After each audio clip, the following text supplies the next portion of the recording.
I love our butler along with his wonderful husband and 2 darling children. Oh, he has kids! Do they know that their dad is a murderer? Ashton here might disagree, but it's an interesting topic in sociology, if you care to have an open mind. You don't believe in those stories, sir? Now, this isn't a question of belief. All I'm saying is things like these speak a lot about a place's culture and history. I'm sorry for the other day. I got carried away. I said things that upset you. I shouldn't have done that. I'm sorry. The small bag leans cleanly on my outstretched hands before it hits the ground. My mom used to make me carry around one of those when I was young. To ward off evil and bring you luck, she said. Oh!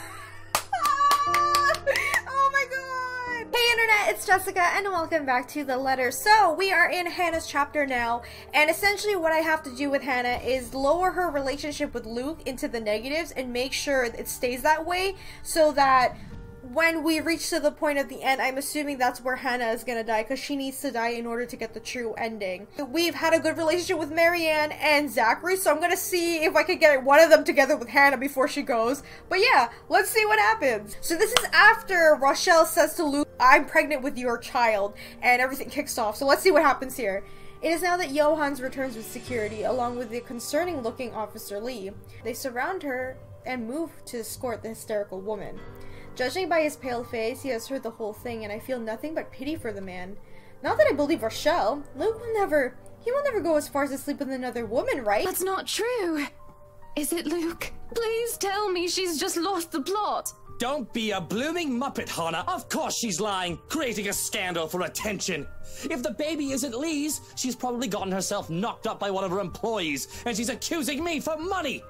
Fuck! How stupid can you be? I do wonder if it is actually Luke's baby, right? Because he did admit in Luke's chapter that he does sleep around with women, so, you know. Excuse me! I just wanted to hear your word. There's no need for such crass language. Yes, there is a need for such fucking crass language, because you've been nothing but a pain recently. I told you not to invite her, and look what she's done. And not just recently, for a while in fact. I'm sick and tired of having to look after your clingy, spoiled ass! Damn! You've been derailing my schedule and my plans, questioning my priorities and my decisions. You can be worse than a hormonal pregnant woman at times, even. She is pregnant. How touched in the head are you that I need to hold your hand? Speak no more. We are done here, and we'll talk about these matters in privacy now. No, why don't we hash it all out here? Oh my because god! Every time we talk about our problems in private, you start crying your fucking eyes out. I should have expected this of Luke. To put us in the limelight, thinking I'll back down because we have an audience. Well, he has another thing coming for him, doesn't he? I am just livid as he is because of his disrespect. Our happy marriage is quickly crumbling under our own 2 feet, yet I can't give a rat's arse. If this is how it goes, so be it. You dare! Oh, okay, I like this. Hannah, beat his ass. I dare, Oh Buttercup. my god. Because I've kept quiet about this. Oh, you've kept quiet about it. How rich. Yes. No, I've had enough of this. Do you think I don't see when you try to creep up some whore and get up her skirt? Oh my god. You would be nothing without me. Your company would be buried in debt and you'd be begging on the streets if it weren't for me. She lies. Don't listen to her. It's actually true though, it's funny. And I've had enough of you. So guess what? Fuck you, Luke. That's right, Hannah. We agreed to never talk of this woman. Did we? I don't remember, but it's all true. Right Enterprise would be nothing but a precautionary tale if Evans Incorporated didn't agree to merge into a conglomerate. Oh my god. You asked that we keep your family name because you said it was so important to you. Your legacy. I agreed because damn it, Luke, I loved you and I still do. But all you really want is the money and the power's all gone to your head. Face it, Lucille Mitchell-Wright. You owe me everything. Damn right, he really does. I owe you everything. I owe you everything?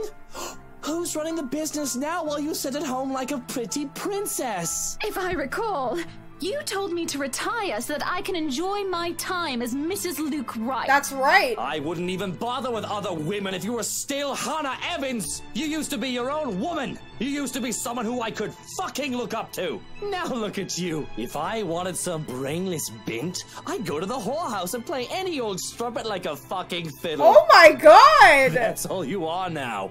A brainless, good-for-nothing. Ooh, a slap echoes in the ballroom. I didn't even realize that I've lifted my hand against him. Not until he's already clutching his reddened cheek, eyes wide and unspoken curses hanging from his lips. That's it! This party is over! Everybody leave before I have you all thrown out! There is a shuffling as the near-forgotten audience can't decide whether they're to mill about and wait for what might happen next or to do as instructed. Their minds are made up as when Luke storms towards the door, slams them open and roars. Go! Woof. And as if to awaken from a trance, the crowd starts to leave one by one. Some of the noisier ones, media and the like, try to stay, but they're eventually dragged away by security. Trickle out from the busboys and the waiters, and the musicians and the bartender. Even our butler leaves us, closing the door and the ballroom shut behind him. Then and there, I don't know what to say. Should I apologize for striking him? Yet every part of me is still shaken in anger.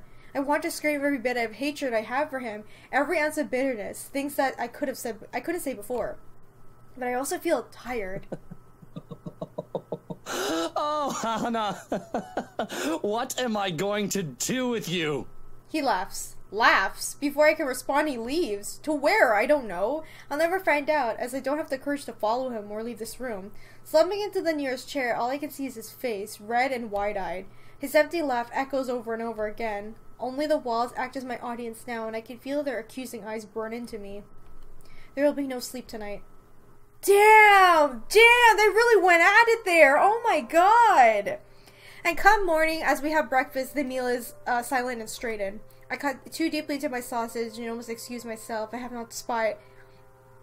I not spied Luke mashing and stirring his poached egg with a fork like a puny child? Conversation is terse, though that is no big surprise. What else can you say after you verbally lash out at each other in public? Apologies seem like trifle things now in comparison to what transpired last night. I'm not the only one who rushed in when eating, but withdrawn sounding like the best course of action. I can leave the dining hall, hole up myself in somewhere I won't be bothered. And he has work today. I almost gotten away with it too if he did not speak up at all of a sudden. Hannah, wait. Don't go just yet. Please. What is it, Lucille? I have thought upon it that perhaps I am at fault for what happened yesterday and for your frustrations. Huh, interesting that he's trying to apologize though. I've been a neglectful husband, and if you would still have me, I hope to correct that. There's not much to do today for me, and I was hoping that we might be able to talk it out. If you are willing to still work it out with me, you will have my afternoon. Just your afternoon? He stands and approaches with steps, careful and wary.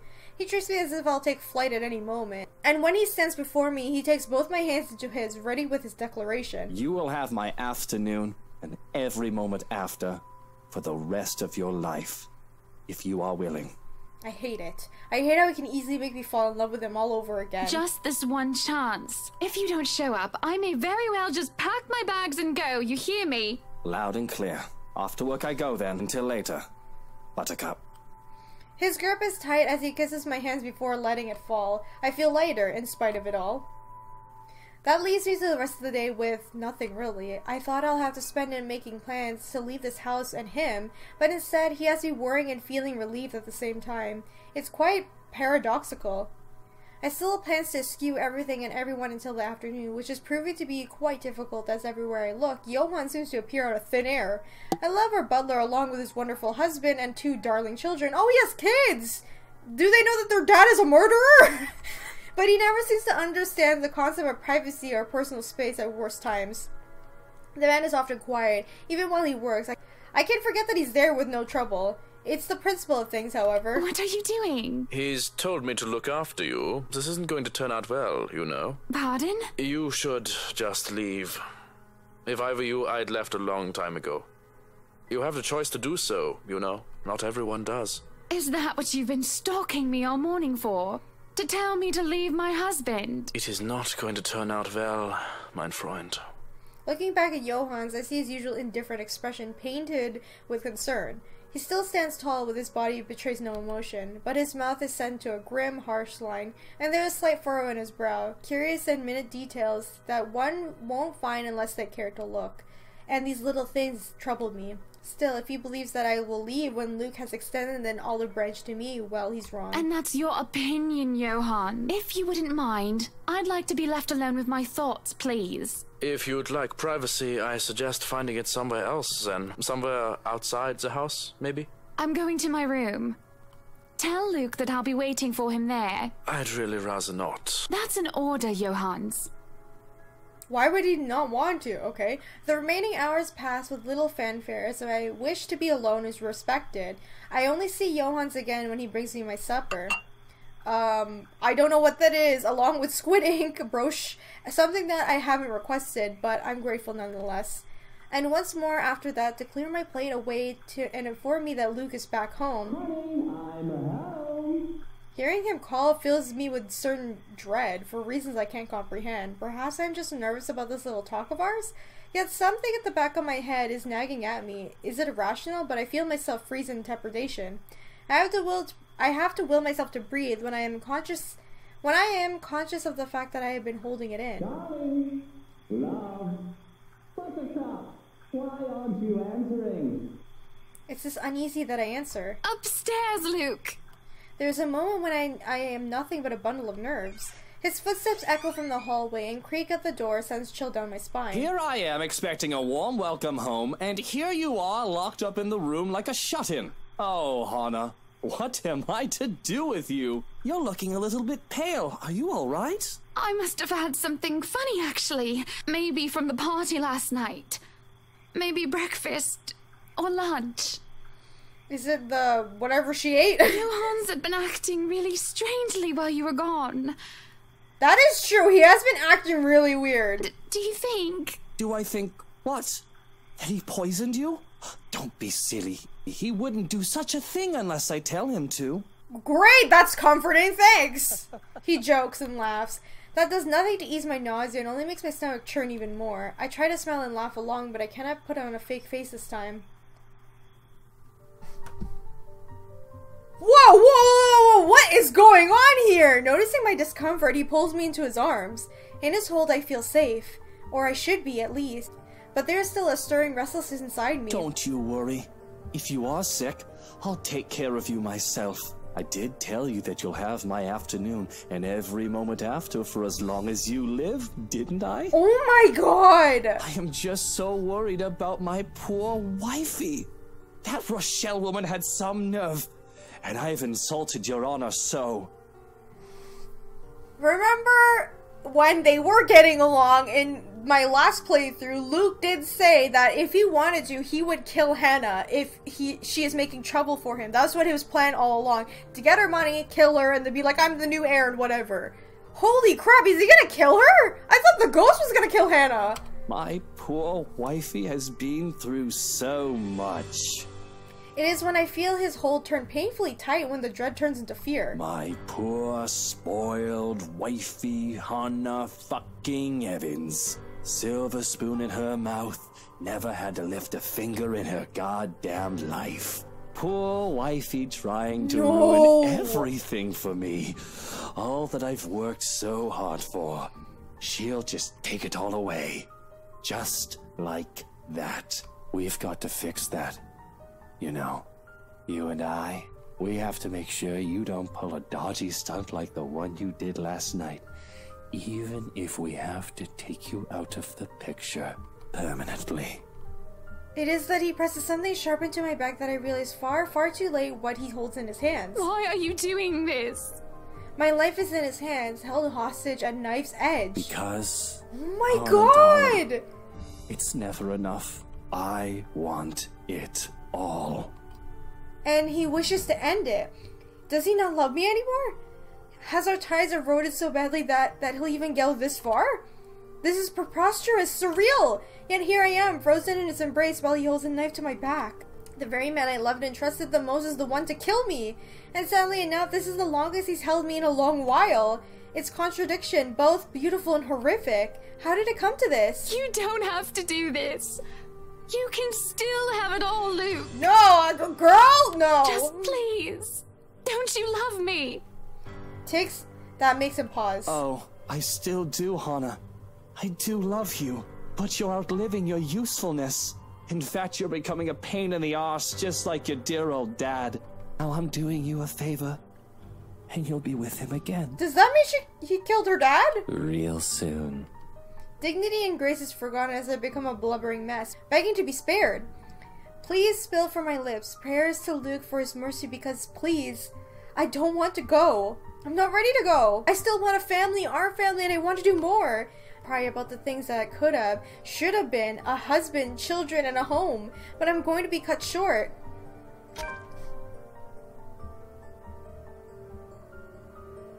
Oh my god! So, he's the one who kills her! My pleading falls on deaf ears, and although I don't feel it immediately, the way he loosens his hold says the same as much. There is no pain at first, only shock, until the dull throbbing radiates from my back. It's like an itch that can't be reached, within which gets worse and worse until it's all I can focus on. I panic as the pain becomes too much to bear, and I wish nothing else but for the death to consume me now. My body spasms, trembles, and shakings, and the pain fires anew when Luke, the monster, twists the knife deeper. Breathing is next to impossible. Every time I try, it only feels like I'm drowning. Soon enough, I taste blood on my tongue like copper, yet both salty and sweet. And here I am, laughing like a bloody loon. Through my laughter is nothing more than a wet, raspy chuckle. Slowly, I'm losing myself. What's so funny? Deeper and deeper, yet he starts laughing. We would have been so beautiful. I drown in his laughter. Oh, another fragment. Okay, Lady Charlotte? Who is this guy? Oh my god! Yo, what if she wasn't actually... She's cheating on her fiancé. Maybe that's why Takako was like, I need to tell the Lord that, you know, this lady's not good for you. She's cheating on you with another man. That's probably not the fiancé, right? I don't know who the hell this guy is. Holy crap. Okay, that's another memory unlocked.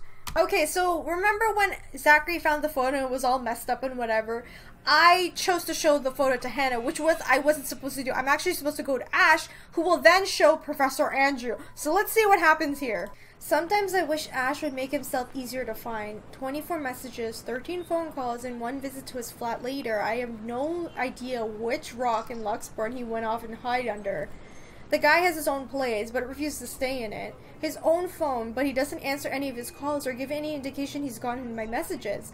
Most of the time, he'll just show up at my front door. Sometimes in the middle of the night, complaining how uncomfortable it is to sleep at the back of his car. As if it's an old couch in my flat is any better. Nothing new from him though, but it's a bit frustrating really. There's a police precinct of course. Then again, he's not there most of the time either. And if that's also true for today, he's likely out on another stakeout. There's nothing much for me to do but to wait if that's the case. Let's just hope I'm lucky enough today. While Luxburn is a relatively peaceful city boasting a low crime rate, its precincts stay abuzz with activity. As soon as I open the glass front doors, murmurs come from the people waiting in the lobby to welcome me. Officers can occasionally be seen shuffling in and out of the rooms, greeting civilians with a casual smile and polite nod. Some, though, look a little worse for wear, like there were recipients who looked at me with much disdain at the moment I arrived. Thankfully, I won't have to deal with them today. Before I can even step in, Ashton's voice, though low, comes to the hallway adjacent to the lobby. Not even for just 1 minute? No. The case was dismissed, remember? That's probably Abigail, right? His boss? You were the one handling that case. If you want access to those records, you've got to ask Chief. I was taken off it before shit went to hell. Why do you even bother? Even Professor Clark seems to have given up on that. Well, never mind, you won't understand. Right. I know you owe Professor Clark a lot, but the right guy isn't just someone you mess with. They've got the money. Who knows what else gets swept under the rug with them involved. He just murdered his wife. You know, that's a thing he just did. That takes a special kind of ignorant not to know. And a smart person to know which boundaries he can't cross. You're a bright guy, you'll figure it out. In any case, I've got to get going. Another missing person case on my hand. Benjamin on the front desk looks like he's about to maul someone after the fourth one yesterday. Murders, people missing. What a time to be alive. Man, I miss the old Luxburn. You and me both. I'll see ya. Gonna go grab some lunch. He noticed me first as soon as he enters the lobby and pauses. Confusion briefly crosses his face until I fish out the phone from my pocket and wave it up. Frowning, he pulls out his own mobile out, wordlessly filling it for a few seconds before sighing heavily. There ain't any annoyance in him when he glances up, though, only mild exasperation, and what might be a hint of amusement. Stop taking pointers from Isabella. This is gonna get old soon. Maybe just answer your phone, Ash! At least use your phone properly. It's an alarm clock, a good note-taking device, a halfway decent camera, and maybe a music player too. If I'm being nice. What else do I need it for? I don't know, keeping in contact maybe? When he merely shrugs, I know I've struck a chord. He's far from holding a piece of technology in contempt, of course. As Ash has always been nothing but practical from the start, the technology is useful. Only when he gets too focused on one thing, like his case he's handling, he tends to forget there are other things around him. A little reminder and a nudge in the right direction can get him a long way. I've got an email on that social media site the girls roped us into joining. That doesn't make any sense. Also, you've got an account before any of us had one. For policing purposes? Anyway, why are you here? I thought you have something scheduled today. Or was that yesterday? That was yesterday. Look, about that, there's something I want you to see. He stops me with a tap on my shoulder, walks past me straight to the door, and gestures with his head towards their very irked receptionist when I raise an eyebrow in question. Over lunch. I haven't eaten anything since last night, and Benjamin there doesn't really like loiterers around here. Wordlessly I follow him, but after not sending the poor guy behind the table an apologetic smile. As expected, he takes a seat in the farthest corner of the cafe, a good way from the window, but easily allow a view of who comes and goes, secluded enough to not be disturbed by the lunch hour rush or be overheard by cautious bystanders. If I didn't know this was a lunch he invited me to, I would automatically assume I got dragged into another stakeout. After years of knowing him, though, this has simply become one of the many habits he has gotten used to. Food arrives minutes later. A slice of vegetarian quiche for me. Meanwhile, Ashton has opted in for a cup of coffee with plus various servings of... You having cake for lunch? Really? He shrugs and then proceeds to dig in without even a hint of remorse. Frankly, it's likely seeing a child get his Christmas presents early. Don't tell Becca. I'll get an earful. It's just for today. You should listen to her, though. Yeah. The kind of work you do, you'll need to eat something other than sweets. I don't want to see you drop dead in front of my apartment again. I told you, just this one. Have you been hanging out with Becca lately? You're beginning to sound like her. Nah, just for some recipes. But she has the right to worry, you know? It's like she's taking care of two kids. One bitches on sweets, while the other on cup noodles. At least Bella knows how to cook. Hey, I can at least boil something. Wait, that's easy, right? I mean, you just put water in and... Oh my god! No, don't even think about it. You destroyed your own kitchen once by sticking a pressure cooker on it. I think my sister is a whole lot better than you. And this is coming from someone who has no other choice but to eat her cooking for some time. To be fair, he genuinely appeared offended at the remark. Hate will be too strong of a word to describe how Sis and him usually interact whenever they're in the same room, though whatever appropriate word it is, I can say with most certainty that the feeling's mutual for both. As Ash thinks she nags too much, while Sis thinks he's a trouble magnet I should stay away from. They're both technically right on their assignments. How's your sister, by the way? Still bullying white guys? What should I say? She's married to a new one, you're the one who started it. She's married to a new one? I don't know. You do know she's married to one now. I hope she doesn't end up poisoning him with her cooking. Pot calling the kettle black? She can't be better than me. Actually, she is now. They're planning to start a restaurant sometime in the future. I was bedridden for days after eating some of the stuff she whipped up. And now you're letting her cook for other people? Don't exaggerate. It was just for one day and you're the one who refused to leave your apartment. You should come by though. Sis gave birth a few days ago. Girl, I've only seen the pictures, but I might visit sometime after everything's settled down. Too many backlogs to go through for now. No way in hell. She'll just find something to criticize again. Last time, it was Shirley. He makes a show of being utterly mortified, though I'm quite sure he doesn't mean any of that. He might not say it straight out, but I'm pretty sure he's enjoying the small visits whenever he can. Something about it reminds him of his own family, sort of like making up for the ones he never got back after his parents separated. Sore spot, that one topic. One thing he'll never bring up in any conversation, if he can help it, and I've never seen the need to be nosy. There are some wounds you're just not meant to open, and for both of us, the sentiment goes the same way. As if you ain't already on a shit list. You're just afraid of her. In your dreams. But I'll think about it. Can't just drop this thing at the moment. He changed in his change in tone is subtle, but his aggravation over the matter hangs completely palpable in the air. Still no closer? The opposite, actually. There's been some slip-ups here and there. Careless mistakes, and let's just say I'm waiting for him to make another one. What about you? How are things on your end? All piled up on top of the other. But I can manage. Still recovering from the expenses for the movie, so the surge in new projects helps. Well, there's this one thing. Show the picture. The expression on his face grows more puzzled with each photo I spread on the table. There's about 8 of them, all of it reprints of the same thing, Mrs. Wright's distorted head on one of the photos. He takes a minute to go through each, eyeing the prints warily. The fur on his brow doesn't ease when he gathers all of it into one pile and sets them into a neat stack in front of me with a heavy sigh. Hannah Wright? Yeah. How did you... The locket. She never takes it off. Evan's family heirloom. I won't even think about asking why or how he knows that. If he's investigating them, he'll likely have already dug up everything unimaginable dirt on them, including family history. Are you done with your work with them? Yesterday, yeah. It's just a small feature for a magazine. Interviews, photos, standard stuff, nothing big. But see, here's the thing. I don't know how else to put this out there without sounding crazy, but there really is something odd with that place. Remember the letter?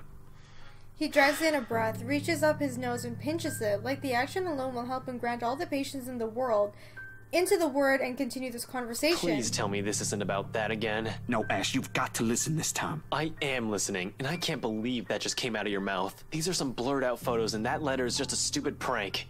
I expected this from Isabella, not you. Yeah, of course. You're the photographer here. I don't see any need to get worked up over this. I know what you mean, but will you hear me out first? Ash leans back on his seat and doesn't say anything further. He gestures for me to continue with a wave of his hand, impatiently clear on his face. Any other person telling him this, and he'll walk out without batting an eye. I suppose the only reason he's giving me the benefit of the doubt is because we know each Ash, other. I don't easily buy into these things as much as you do. Yesterday, though, behind Hannah. He blinks at that, his eyebrows lifted momentarily before settling down into a deep frown. Hannah? Since when were you on a first-name basis with the Wright missus? Why does that even matter? I thought you said this was just a gig. His voice stays level, but the accusation in it is clear as day. It hits a nerve in me somehow, more than the tone usually does. I do get where he's coming from, but that's not the point here. It's just a gig. Just a gig! Patience can be a tough thing to summon at times, but we didn't get far as friends if I let our own tempers be the lord of us. Bro, it's really just another freelance work. He eyes me skeptically, the same stare he reserves for people he interrogates. I've been on the receiving end of it before, early in our friendship. Years later, he's already got an unimpressed police look down pat. Hey, there's nothing going on with me and Miss Hannah. There can't be anyway. She was just being friendly.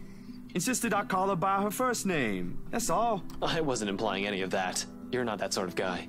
I know, but let's just get that out of the way. The just-in-case elephant in the room scenario, aight? She's a married woman, Jesus! Not with the image she presents in public. No, but trust me, she ain't any of the things the tabloid writes about her.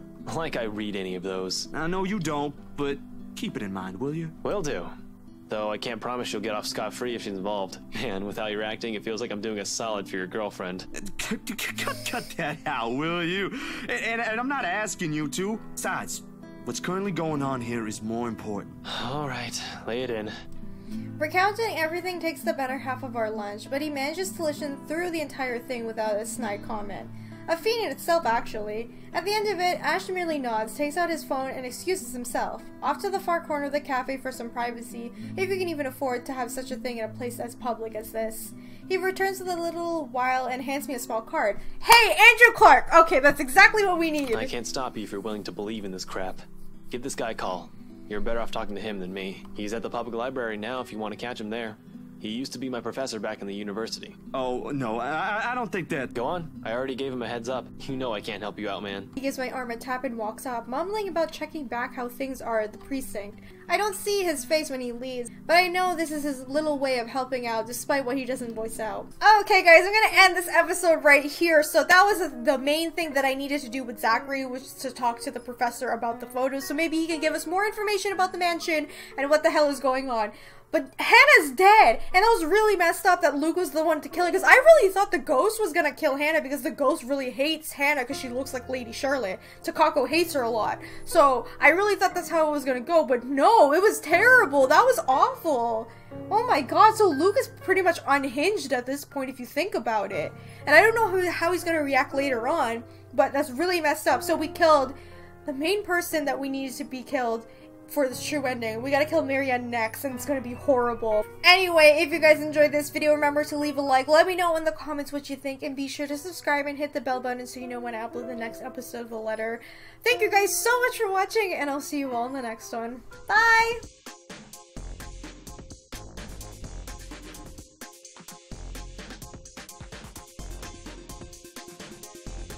The last time I talked to someone, they told me I did my eyeliner wrong. Oh my god, what a bitch! Who said that? Small eyes. That's what she told me. I mean, my eyes look small and I should trust her because she knows how to do makeup.